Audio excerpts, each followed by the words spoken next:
Hello tout le monde, on se retrouve aujourd'hui pour une réception 100% service presse, donc uniquement des mangas que j'ai reçus gratuitement. Et on a de quoi faire, donc on va attaquer de suite. On attaque avec Omake et le quatrième et dernier tome de Ban le Bouzeux. Si le titre de cette série peut paraître au premier abord pas très engageant, j'avoue ça fait pas forcément envie, Ban le Bouzeux, cette série est vraiment une super bonne surprise pour moi. Vraiment l'histoire est super bien construite, on a de la baston, de la mafia mais pas que, c'est vraiment réfléchi et bien écrit, donc vraiment je vous recommande de lui laisser sa chance. On passe ensuite chez Kazé avec le troisième tome de Badass Cop and Dolphin. C'est une série qui sera donc en 5 tomes. Si le premier tome m'avait laissé assez dubitatif, je dois dire que j'ai beaucoup apprécié le second et le fait que ce soit une série courte est très engageant parce qu'au moins l'histoire est dynamique et avance bien. Donc j'ai hâte de pouvoir lire ce troisième tome parce que finalement le second m'a beaucoup plu.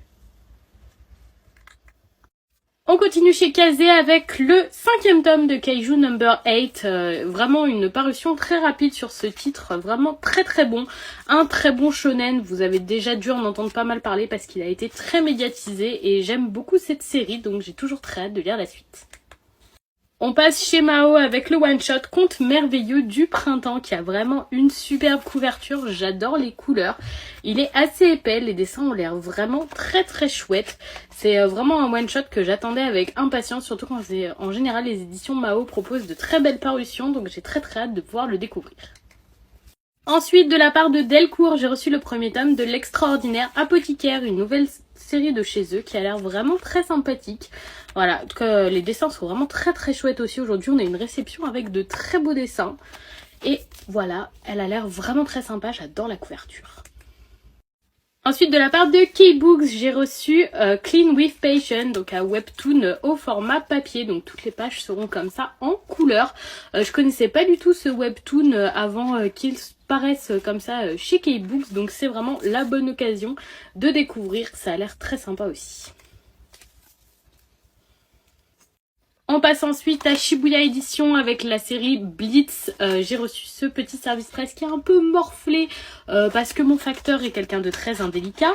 Et dedans, on avait pas mal de petites choses. Donc tout d'abord, un petit mot de l'équipe Blitz avec une petite carte comme ça signée qui est vraiment très belle. On avait un petit chevalier comme ça, hop, qui doit faire, ça doit être une clé USB, je pense, oui.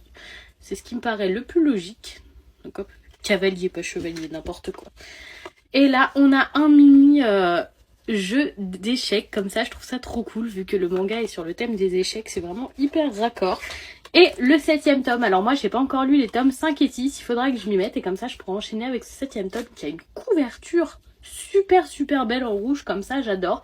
C'est vraiment une chouette lecture sur les échecs qui change vraiment, et un très bon shonen, et vraiment, je vous recommande de lui laisser sa chance. On passe ensuite à un énorme colis de la part de Black Box. C'est un nouveau partenariat, je leur ai fait parvenir une petite liste de ce qui me faisait envie chez eux et ils m'ont tout envoyé, donc je m'y attendais pas. J'ai tout d'abord reçu le one-shot Shocking Saturday Night ou Le fumeur du samedi soir en français.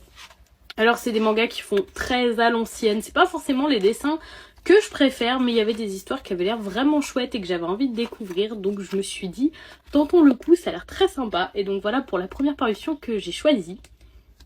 On continue chez Black Box avec les tomes 1 et 2 de Fermé pour la journée, donc pareil, toujours dans un style manga assez rétro.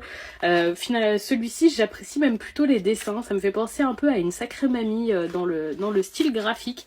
Je pense que celui-là me plaira encore plus parce que les dessins me parlent en plus de l'histoire, et en plus il a eu un prix en 1997, une sublime année vu que c'est mon année de naissance. On continue avec un autre one-shot, il s'agit de L'avenir nous appartient. Je vais vous dire pareil pour toutes les parutions de chez Black Box, mais c'est vraiment le synopsis qui m'a attiré, qui me faisait envie. Toujours dans un style de dessin rétro, ce one-shot a l'air très sympathique et je pense que je vais beaucoup l'apprécier. J'ai ensuite reçu 3 tomes de Noah's Ark, j'adore comme les tranches sont toujours super jolies comme ça, donc voilà, le tome 1, le tome 2 et le tome 3, donc très contente parce que le thème a l'air d'être les animaux, c'est typiquement des mangas que j'apprécie. Je vous montre quelques planches, voilà pour l'idée. Je trouve que les fonds et les décors sont vraiment tellement bien maîtrisés, c'est super joli. Et voilà, donc ces 3 tomes qu'il faudra que je lise. Et on finit chez Black Box avec les 7 tomes du monde de Ran. Alors là, je vous avoue que c'est vraiment les couvertures qui m'ont eu. J'aime tellement le style proposé. Elles sont toutes super belles.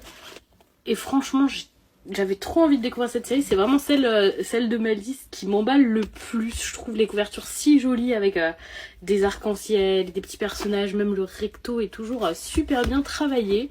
Vraiment, ça a l'air d'être très très joli. Le dernier tome est plus épais que les autres. Vous allez voir quand je vais le poser comme ça. Voilà. Je vais vous montrer quelques planches en même temps. Ah bah voilà, typiquement le genre de page que j'adore.